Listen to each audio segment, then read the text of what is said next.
Pharmacokinetics is a hefty word, and I want to break that down within the article that we all discussed and we read. And I want you all to understand, and from my perspective to what I understand about what pharmacokinetics is.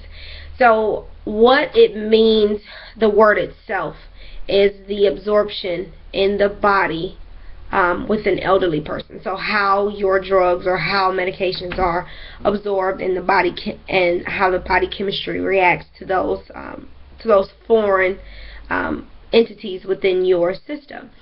And so what that does with the elderly population is, if you think about it, if I take 2 Tylenol at 25, my headache is gone. But if I'm 65, 70, I may need 1 or 2 Tylenol every 6 or 7 hours to get rid of the same headache that at 25, 2 Tylenol, I was fine.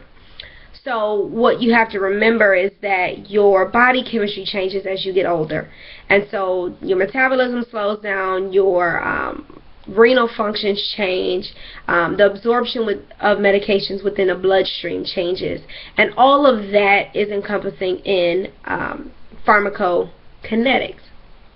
So what you want to remember when prescribing for elderly or when caring for elderly and making sure that they adhere to their medications and they're not inappropriate and they're working towards a greater good of relieving symptoms or actively treating a disease, is that the drugs that they are taking are effective.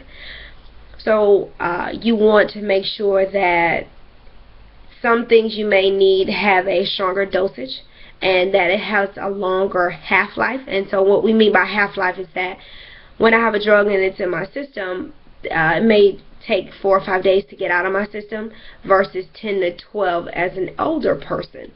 So it's all dependent upon your body chemistry. Drugs are designed to release a certain amount of therapy in a time as far as when it's digested and travels into the bloodstream. So what you want to understand and remember is that as an elderly person, certain drugs aren't going to be absorbed as fast because of the metabolism, where it takes me 2 or 3 hours to digest my food now before it took me an hour. And so the medication is released at the same rate, but my bloodstream may not pick it up as quickly as it did as a younger person. So when I'm older, that's something else you want to take into consideration.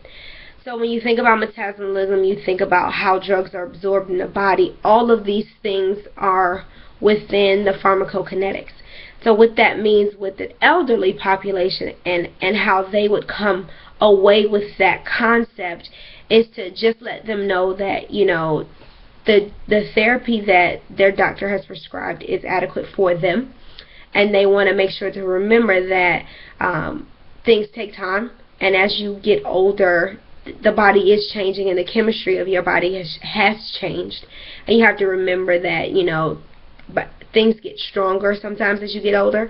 I know for a fact that everyone has taken the little pink medicine as a kid, the amoxicillin, but as you get older you need something a bit stronger to treat because your body has absorbed this medication before and it may not be strong enough to treat what you have currently. It may be the same type of symptoms and you may have the same type of things going on, but the therapy will be different because of the absorption and because of your body chemistry and functions. So that is what pharmacokinetics is. I know, like I said, it was a hefty word, so it was a great article and a great reading. You just have to remember that a lot of things go into pharmacokinetics, and it's something that you have to make sure you're aware of when you're watching or monitoring yourself or family members or patients, that drugs may not be working as effectively as they had before, or they may be working a little bit too effectively and cause other issues and symptoms within the body. So those are a couple of key things to remember.